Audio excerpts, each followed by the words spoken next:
तुम्हाला माहिती आहे का डेटा म्हणजे काय ते? तुम्ही काय देताय त्यांना? We are giving out our data. कोणीही आपल्याला डायरेक्ट गुगल सर्च करू शकतो. तो आपण डायरेक्टली सर्च करू शकतो using Google डॉर्किंग.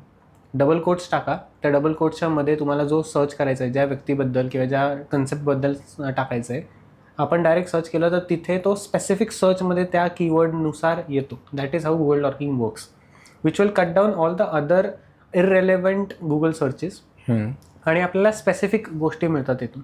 This is one of the biggest challenge, कारण की मग जर गुगलवरती सगळंच पब्लिश होतं आहे तर मग that is one of the let's से असं म्हणू शकतो डिझास्टर आहे आपल्यासाठी, कारण की कोणीही आपल्याला डायरेक्ट गुगल सर्च करू शकतो. तुला काय वाटतं? सगळ्यात मोठी गोष्ट ह्याच्यात एक येते की जसं तू आत्ता म्हणलास की डेटा आपल्याला आपण शेअर करतोय जस्ट बिकॉज आपल्याला काहीतरी रिवॉर्ड्स मिळतील, फायदा मिळेल त्यातनं असं त्यासाठी. बट हा डेटा कितपत सेन्सिटिव्ह आहे आणि आपण तो कुठल्या प्लॅटफॉर्मला शेअर करतोय याचा अवेअरनेस सध्या लोकांमध्ये कमी आहे. बरोबर आहे. कारण की तो डेटा फक्त त्या प्लॅटफॉर्मपर्यंत राहत नाही तर त्याच्याही पुढे एक्सपोज होतो. इंस्टाग्रामवर टाकलेली पोस्ट जर गुगलवर येऊ शकते किंवा लिंक्डइनवर टाकलेली पोस्ट जर गुगल फॅच करून ज्या लोकांनी लाईक केलंय हे दाखवू शकतात. तर खरा विचार हा झाला पाहिजे की नक्की डेटा कुठे इंटरकनेक्टेड आहे. आणि सगळ्यात पहिली गोष्ट, तुम्ही ज्यावेळी डेटा देताय तुम्हाला माहिती आहे का डेटा म्हणजे काय ते? तुम्ही काय देताय त्यांना? कारण की इन्स्टावर जर फक्त तुम्ही पोस्ट टाकलीत, काही टाकलं, इन शॉर्ट तो एक डेटाच झाला तुमच्या आयुष्याबाबतीत जो आता पब्लिक होतोय इंटरनेटवर. त्या पब्लिक होणाऱ्या डेटामध्ये तुम्ही हे नाही गेज करू शकत की कोण त्याचा कसा वापर करेल. बरोबर आहे. आणि सिमिलर गोष्ट आपल्यासाठी आपण बघतो की डेटा साईट्स वगैरे ज्या असतात, डेटा ब्रोकर्स वगैरे, त्या ह्याच सगळ्या डेटांचा फायदा घेऊन मग ते डेटा विकतात तुमच्या पुढे की तुम्हाला टार्गेट करण्यासाठी. That is one of the most important thing. म्हणजे आता exactly. Let's say use and throw वाले सिम कार्ड्स.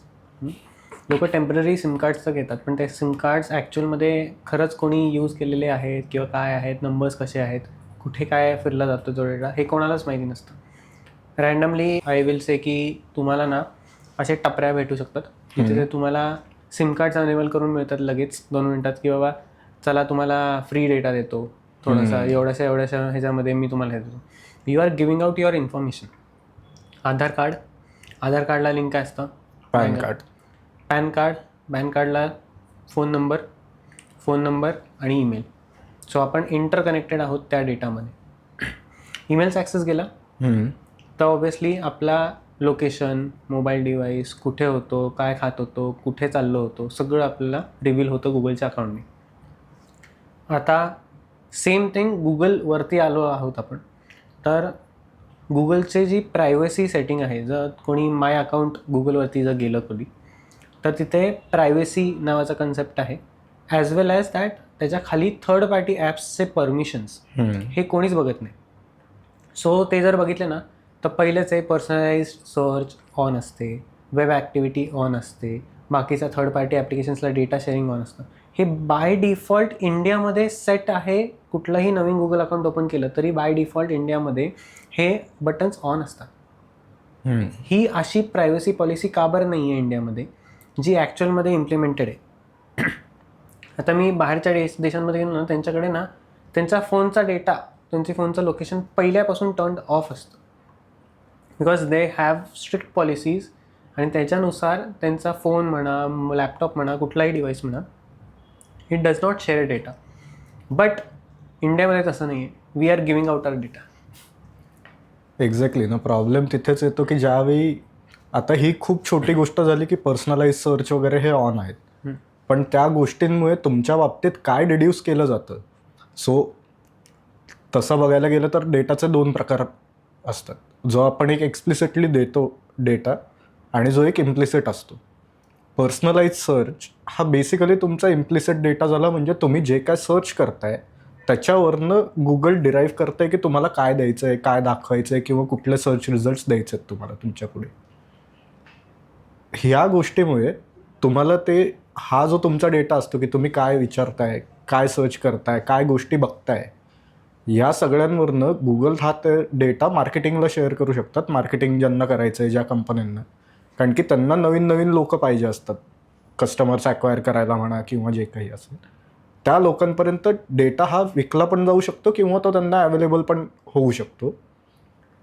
ह्या गोष्टींमध्ये तुमची स्वतःची प्रायव्हसी खूप जास्त कॉम्प्रोमाइज होते. कारण की आपण हे खूप वेळेला बघतो की मी आत्ता बोललो की हेअर ड्रायर असं जर मी बोललो तर इन्स्टावर मला त्यानंतर हळूहळू सगळ्या डायसनच्या ॲड्स हे ते हेअर ड्रायरचे ॲड्स वगैरे असे दिसायला लागतात, किंवा हेअर प्रॉडक्ट्स म्हटलं तर त्याचे ब्युटी फॅशन वगैरे असं का होतं हे?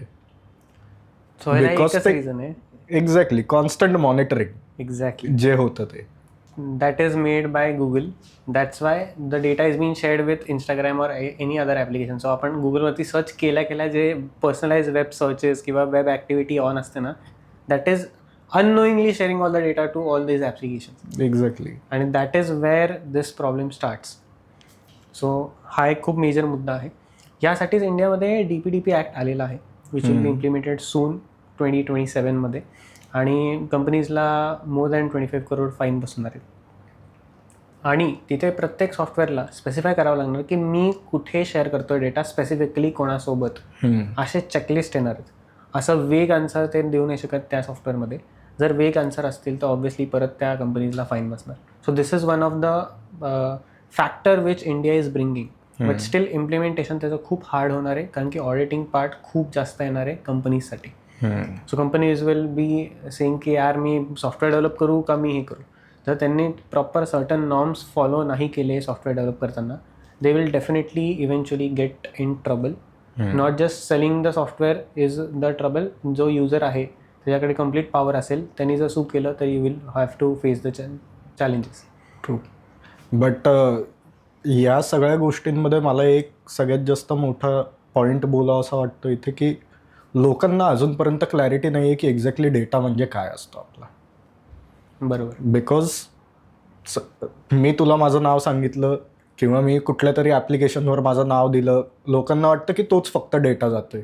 नाव, number, date of birth, email address, हा तुम्ही एक्सप्लिसिटली दिलेला डेटा आहे. तुमच्याकडनं ते ॲप्लिकेशन अजून काय घेतं आहे. आता मला तू सायबर सिक्युरिटीमध्येच, तुला हे खूप जास्त चांगलं कळत असेल की कॅल्क्युलेटरच्या ॲपला का मेसेजेसची ॲक्सेस पाहिजे, किंवा तुझ्या फोटोजच्या ॲपमध्ये किंवा कुठल्याही व्हिडिओ एडिटिंगच्या ॲपमध्ये का तुला तुझ्या कॉल लॉग्स आणि कॉन्टॅक्ट्सची नावं पाहिजे.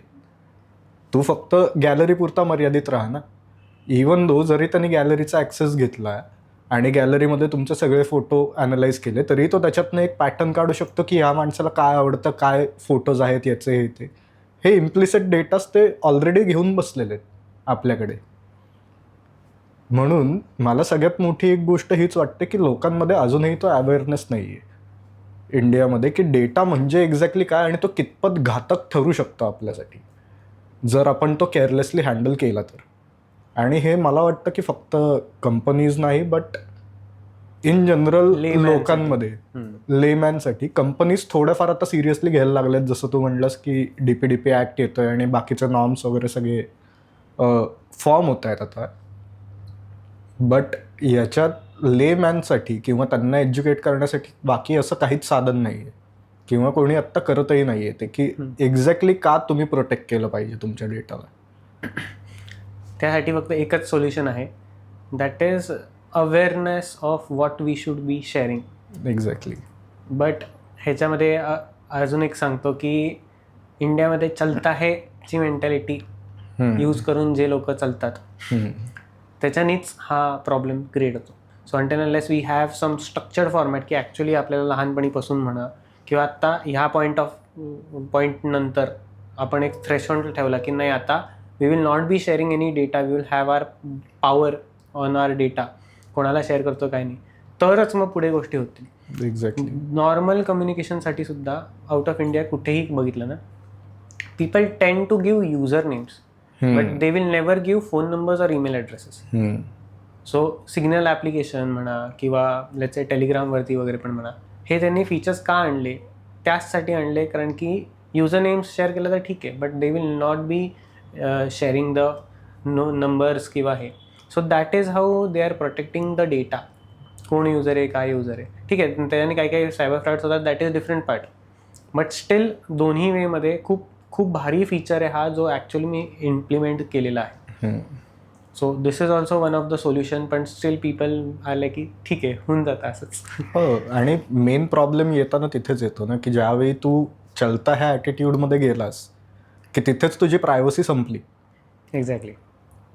एकदा ते झालं की त्यानंतर तुझा डेटा मला काढणं किंवा माझ्या ॲप्लिकेशनमधनं मला तुझा डेटा एक्स्ट्रॅक्ट करून त्याच्यावर बिहेवियर ॲनालिसिस करणं म्हणा किंवा तुझं काय पॅटर्न्स आहेत हे एक्स्ट्रॅक्ट करणं झालं की त्याच्यावर पुढे तुझा काहीच से राहत नाही, कारण की तो डेटा ऑलरेडी माझ्याकडे आलेला आहे आणि मी तुझ्याकडनं प्रायव्हसी आणि हे जे सगळे ॲप्लिकेशनचे यूजचे जे काही टर्मिनॉलॉजीज असतात, टर्म्स अँड सर्व्हिसेस, याला तू ऑलरेडी न वाचता आय ॲग्री म्हणून टाकलेलं आहेस. सो त्या पॉईंटमध्ये तुझा जो काही डेटा झाला तो तुझा नाही, तो माझा झाला आहे. सो तुझ्या डेटाचा उपयोग मी करणार आहे जे तुलाही माहीत नाही आहे अजून किंवा तुला कळणारही नाही कधी. सो ह्या गोष्टींमुळे खूप जास्त प्रॉब्लेम होतो की जेव्हा तू बाहेर जातोयस, सो तुला तर हे माहितीच असेल की आज जर मी स्वतःला गुगल केलं तर मलाही माहीत नाहीत अशा गोष्टी माझ्यासमोर येतील. बरोबर आहे. की कुठे कुठे माझा डेटा पसरलेला आहे आणि कुठे कुठे कसा कसा काय काय त्याचा वापर झालेला आहे किंवा कुठल्या प्लॅटफॉर्मवर आहे 100%. हा मलाही अजून माहीत नसणार आहे, पण एवढा डेटा तो सर्क्युलेट झालेला आहे आपला आणि हे बऱ्याच लोकांना कळत नाही अजूनही. आणि removal of that data from Google is also tough. या त्याचे पॉलिसीज किंवा कुठून काय करायचं लोकांना कम्प्लीट आयडिया नाही. तो डेटा सर्च मारल्यावर येणारच. Exactly that is also one of the biggest challenge in India, जो ॲक्च्युअलमध्ये कोणाला माहिती नसतो. एक्झॅक्टली. आता ह्याच्यावरतूनच डेटावरतूनच मला एक आठवलं, you are a data scientist. So मला सर्वात मोठा क्वेश्चन होता, what is your take on all the AIs. आपण फॉर एक्झाम्पल मी आता तुम्हाला एक छोटंसं एक्झाम्पल देतो. ChatGPT म्हणा, जेमिनाय म्हणा, क्लॉड म्हणा, अजून बाकी सगळे आहेत. सो आपण डीपसीक पण. सो ह्या सगळ्या ज्या मॉडेल्स बनवलेल्या आहेत that is online. Who is the user, who has created it, we have no clue. म्हणजे we have the clue, but असं हायपोथेटिकली माहिती याचा कोणतरी ओनर आहे, कुठली तरी कंपनी चालवते. ह्याच्यामध्ये काय होतं ना, आपण we are giving out all the data. एक बेस्ट एक्झाम्पल द्यायचं झालं तर सिक्युरिटी टेस्टिंग जे होतं, त्या सिक्युरिटी टेस्टिंगचा स्क्रीनशॉट आपण ChatGPT करून काढून घेतोय की बाबा मला VAPTचा रिपोर्टसाठी स्ट्रक्चर जनरेट करून दे. VAPT is vulnerability analysis pen testing. त्यासाठी स्ट्रक्चर डेव्हलप करून दे. या व्हल्नरेबिलिटीचा मला सांग एक्झॅक्ट आहे. दॅट मीन्स त्या व्हल्नरेबिलिटीचा IP address, target, all the information आपण POC म्हणून देतोय त्या ChatGPTला, all H Gemini or all the other thing. आणि तिथून आपण डायरेक्टली घेतोय की बाबा मला आउटपुट दे, मला रिपोर्ट जनरेट करायचं. Which means we are already training AI की मला हे सगळे आन्सर्स दे किंवा these are my vulnerabilities in my system. So we are giving out everything. आता ह्याचा इम्पॅक्ट डेंजर कसा होणार आहे, कुठलाही AI model if it is been used later on that particular companies किंवा हे मग टार्गेट होतील किंवा तो डेटाबेस जो फॉर्म झाला असेल बॅकएंडला. जस्ट इमॅजिन तो जर डेटाबेस लीक झाला की सगळे व्हल्नरेबिलिटीजवाले हे, तर केवढा भागात पडेल लोकांना ऑफकोर्स आणि कंपनीजला बेसिकली. ऑफकोर्स. सो पहिला मुद्दा तुझा क्लिअर करण्यासाठी बोललं तर AI हे जे आपण म्हणतोय ChatGPT, जेमिनाय म्हणा, पॉप्युलर सध्या ChatGPTच आहे कारण की मोस्ट कॉमनली युज्ड प्लॅटफॉर्म आहे तो पर्सनल लेवलला, like individual users plus companies वगैरे असंही बघायला गेलं तर. But as a individual user ज्यावेळी तू एक ChatGPTशी काही बोलतोय, सध्या हा एक ट्रेंड मी बघत आलो आहे जवळपासच्या लोकांमध्ये की त्यांचं आयुष्य त्याच्या कुठल्याही मित्रापेक्षा, कुठल्याही मैत्रिणीपेक्षा किंवा कुठल्याही एका जवळच्या माणसापेक्षा, फॅमिली असेल कोणी असेल, त्याच्यापेक्षा जास्त चांगलं ChatGPTला माहिती आहे. एक्झॅक्टली. का? कारण की third person AI human like response देणार, बोलायला चांगलं वाटतंय, whatever it may be. But ultimately तू जेवढं जास्त तुझ्याबद्दलच्या व्हल्नरेबल गोष्टी तिथे सांगतोयस तेवढा जास्त त्याच्याकडे ट्रेनिंग डेटा आहे तुझ्याबद्दल. मग तू कितपत सांगायला पाहिजेस, कारण की तो ओपन सोर्स डेटा आहे. आता पॉईंट आहे, तुझ्याबद्दल सगळ्या जगाला माहिती आहे बेसिकली. आता तुला तसं सांगायला झालं तर सॅमसंगची एक केस आहे. सॅमसंगचा कोड लीक झाला होता. बरं. कसं झालं, सॅमसंगचा एक एम्प्लॉई आहे ज्याला तो सॉफ्टवेअर डेव्हलपर का काहीतरी असं एक होता, तर त्याला एक कोडमध्ये बग काहीतरी आला होता. तो सिम्पल बग रिझॉल्व करण्यासाठी डोकं लावायचं नाही, काही नाही, ChatGPTवर टाकलं, सगळं येतं. त्यांनी ओपन सोर्स ChatGPTवर टाकून दिलं, फाइंड मी द बग, बग वगैरे सांगितलं त्यांनी, सगळे सोल्युशन्स वगैरे झाले. ॲट दॅट मोमेंट ज्यावेळी तू ती कमांड पेस्ट केलीस ChatGPT मध्ये, तो जो प्रोप्रायटरी कोड होता सॅमसंगचा, that became a property of OpenAI. So अख्खाच्या अख्खा जो काही कोड होता तो आत्ताही जर तू व्यवस्थित प्रॉम्प्ट टाकलीस आणि जर तू बघितलंस, OpenAI किंवा ChatGPT तुला तो कोड अख्खा स्नॅपशॉट देईल. सॅमसंगचा proprietary code. For this thing ना कंपनीजनी फिल्टर्स आणले. एक्झॅक्टली. सो प्रत्येक कुठलीही कंपनी असू दे सिक्युरिटी वाईज म्हणा, तर what type of code, what type of letters, algorithms, alphabets किंवा wordings will be pasted in that GPT engine किंवा तो prompt, that will be analysed by their internal softwares, आणि मग नंतर तो पुढे जाऊन पुश करायचा का नाही डेटा हे ठरवलं जातं by the security products. But ह्याच्यातही तू विचार कर ना की जर एकदा तुझा डेटा गेलाय तिथे, there is no way of getting it back. Exactly. ते पॉलिसीज नाही आहे कुठे. एक्झॅक्टली. आणि ह्या एका गोष्टीमुळे AI, माझं मत आहे AI जेवढं हेल्पफुल आहे तेवढंच डेंजरस पण आहे. It all depends on how you use it or how you consume it. Consumption जर तुम्ही त्याला असं करायला लागलात की माझ्या आयुष्यातले सगळे डिसिजन्स मी AI ला विचारून घेईन किंवा माझ्या आयुष्यातल्या सगळ्या गोष्टी मी AI ला सांगून मग मी करीन, there is no point of it. कारण की तुम्ही फक्त तुमच्या आयुष्यातले डेटा पॉईंट्स त्याला देता. सो एक खूप जास्त वाक्य मला आवडलं होतं मध्ये की you are not a human being, you are a data set. Oh my God. बरं. कारण की टेक्निकल टर्म्समध्ये ह्युमन बिईंग्सच्या ॲस्पेक्टले प्रत्येक जे काही लाईफ ॲस्पेक्ट्समधले प्रत्येक जे काही पॉईंट्स आहेत हे सगळे आपण कुठे ना कुठेतरी फीड करत गेलेलो असतो एक वेगवेगळ्या स्टेजला. डेटिंगसाठी जायचं तर बंबल, टेंडर वगैरे हे जे काही गेलं. लाईफस्टाईलसाठी आपण काही मिंत्रा वगैरे शॉप्स घेणार, ॲमेझॉन वगैरे बघणार, त्यानंतर मग इंस्टाग्राम, व्हॉट्सअप, सोशल मीडिया वगैरे तर आहेच आहे. आता ChatGPT वगैरे हे सगळं तुम्ही डे टू डे टास्क आणि बाकी ही सगळी इकोसिस्टम ज्यावेळी एकत्र येते. सो साधी गोष्ट सांगायला झाली, तुझ्यापेक्षा जास्त तुझ्या फोनला माहिती आहे की तू काय करणार आहेस. पॉईंट आहे. कारण की तुझा फोन सगळं ॲनालाइज करून बसलाय तुझ्या या गोष्टी ज्या तुला पण माहीत नाहीत तुझ्याकडे आहेत. सो ही गोष्ट कितपत डेंजरस आहे की आपण एवढे रिलाय होतोय त्या गोष्टींवर की कॉन्शियसली सबकॉन्शियसली आपण सगळा डेटा देऊन बसलेलो आहे फोनला. अँड देन आता हे तर मी डेटाचं सांगितलं, बट सायबर सिक्युरिटीमध्ये हे कसं रिफ्लेक्ट होईल हे तुला माहिती आहे. कारण की हे जर डेटा पॉईंट्स तुला मिळाले as a hacker or as a ethical hacker असं म्हणेन मी, चुकीच्या व्यक्तीच्या जर हातात पडल्या या गोष्टी, then implications would be catastrophic. कारण की याच्यात फक्त मी आत्ता बोललो की वरवरच्या गोष्टी, बट याच्यात सगळ्यात इम्पॉर्टंट गोष्ट आहे की तुझे फायनान्शियल डिटेल्स. एकदम परफेक्ट, टू द पॉईंट बोलला. सो ह्याच्यावर तुला काय वाटतं की ह्याच्यात इम्प्लिकेशन्स तू कितपत जास्त कॅटस्ट्रॉफिकली विचार करू शकतोस. एक एक्झाम्पल देतो, ठीक आहे. कुठल्या पण व्यक्तीने ना एकदम बँक डिटेल्स वगैरे मागितले ना तर एक ईमेल लिहायचा असतो. आणि काही काही डम लोक असतात ते काय करतात ना, write an email with all the company account number details and write a formal mail that I be sending this and let's employment letter पाठवतो वगैरे वगैरे, या सगळ्या गोष्टी असतात. तर ते ऑब्व्हियसली इनवॉइस जनरेशन म्हणा, हे म्हणा, हे जर तुम्ही ChatGPT देतात that means you are giving out all your data including everything. Just imagine तो केवढा रिगरसली यूज केला जाईल कोणी थर्ड पर्सननी फक्त तो डेटा सेट उचलला तरी. That is how dangerous it is. So that day we had a discussion. आपण एक त्यासाठी सोल्युशन पण विचार करू शकतो की प्रत्येक कंपनीचा एक स्वतःचा सेपरेट सर्व्हर आणि लोकल डेटाबेस असेल.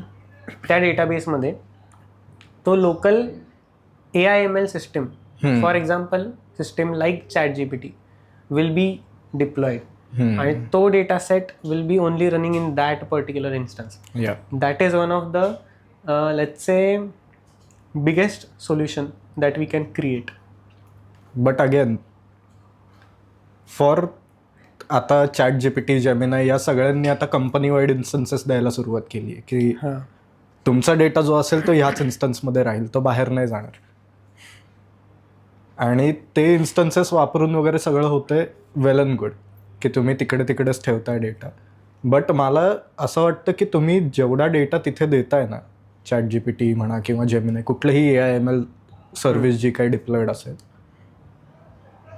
As a company or as an employee of a company, तो डेटा कसा कन्झ्युम होतोय to fast track your growth or to fast track company's growth, हे बघणं जास्त महत्त्वाचं आहे rather than just getting answers. Point. So एक साधी गोष्ट जी आपण बोललो होतो आधी की जर ह्युमन्सवर बिहेवियर ॲनालिसिस होऊ शकतं आपलं, सगळे डेटा पॉईंट्स पकडून, त्यांच्या आयुष्यातले सर्टन ॲस्पेक्ट्स वगैरे जे असतील हे पकडून ह्युमन्सवर जर आपण बिहेवियर ॲनालिसिस करतो आणि जर ते प्रेडिक्शन करतो, तर ते कंपनी वाईड का नाही आपण ॲप्लिकेबल करू शकत. That's where we are implementing Shastra. Exactly. So शास्त्र.io आपण जे बनवतोय तर त्यासाठीच बनवतोय. बेसिकली आपण बिहेवियरल एक ॲनालिसिस जो असतो कंपनीचा, तो एक ॲनालिसिस आपण ह्यासाठी प्रोव्हाइड करतोय, किंवा प्रोव्हाइड करण्यापेक्षा आपण स्वतः तो ते कंपनीला विजिबल करून देतोय की तुमच्या कंपनीमध्ये काय चाललंय. हे लिडरशिपपासून एम्प्लॉईपर्यंत त्याच्या हायरार्किकल लेवलनुसार, त्याच्या प्रायोरिटीजनुसार कुठे टेन्शन्स जनरेट झालेत, कंपनीच्या ग्रोथमध्ये कुठे टेन्शन्स आहेत, काय आहेत, त्यानंतर मग त्यांना रिझॉल्व काय करायचं, सजेशन्स काय आहेत.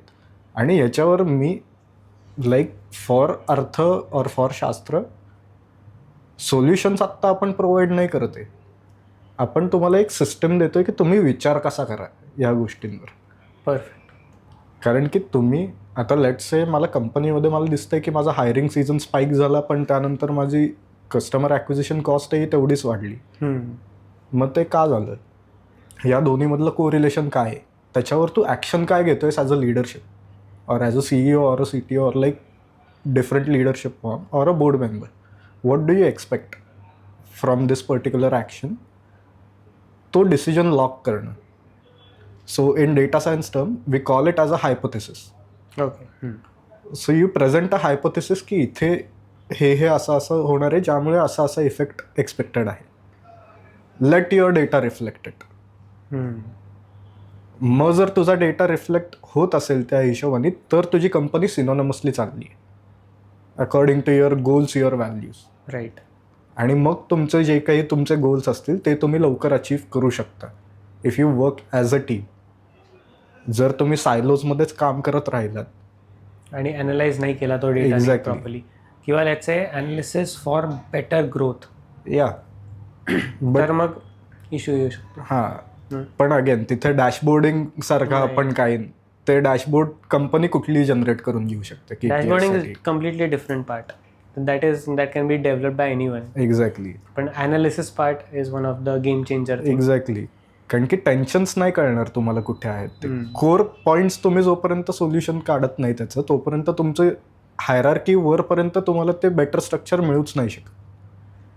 आणि इकडे बेसिकली डेटा रिलायबिलिटी म्हणा किंवा कोहेरन्स म्हणा एक येतो जो डेटाला, की from the bottom level to top level जर एक अशीच सिस्टम असेल की तो सगळीकडनं डेटा पॉईंट्स घेते आणि ती जस्ट जी हायरार्की आहे त्या कंपनीमध्ये, त्या हायरार्कीच्या लेवलनी जर तो डेटा प्रेझेंट करते किंवा तो टेन्शन प्रेझेंट करते तुमच्यासमोर, it becomes much more simplified thing rather than taking reports सगळ्यांकडनं घ्या.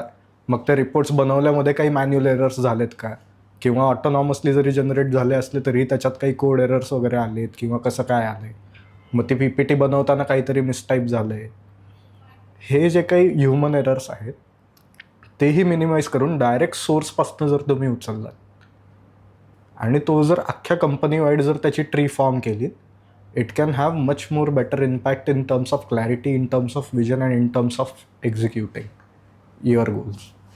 आणि मला वाटतं तूही त्याच्यासाठी तसंच काम जास्त कर. हे आहे, कारण की analysis is one of the part where until unless I analyze it properly, I am not sure की बाबा ती सिस्टम करेक्ट आहे का नाही, एक्झॅक्टली. किंवा तो स्ट्रक्चर बरोबर आहे का नाही. So analysis is one of the major thing which we do on daily basis. फक्त आमचं ॲनालिसिस थोडंसं वेगळ्या वेमध्ये असतं, that is vulnerability analysis. So that is how we play on daily basis. Exactly. But white ॲरोसाठी पण तोच एक मुद्दा आहे ना, की ज्या प्रकारे तुम्ही ॲनालिसिस करता, you go to the core level of it. Right. So this is the difference, की क्लॅरिटी जोपर्यंत येत नाही, एक स्ट्रक्चर जोपर्यंत बनत नाही या गोष्टीला, तोपर्यंत तू ॲनालाइज करूच नाही शकणार त्या गोष्टी. आणि जो स्ट्रक्चर तूही डिफाईन केलेला आहेस तुझ्या ऑडिट्समध्ये किंवा तुझ्या रिपोर्ट्समध्ये, तरच तुला माहिती आहे की इकडून पुढे काय कशा पद्धतीने ॲनालाइज करायचे की जे सगळं कव्हर होईल in terms of vulnerabilities or like anything else. Yes, perfect.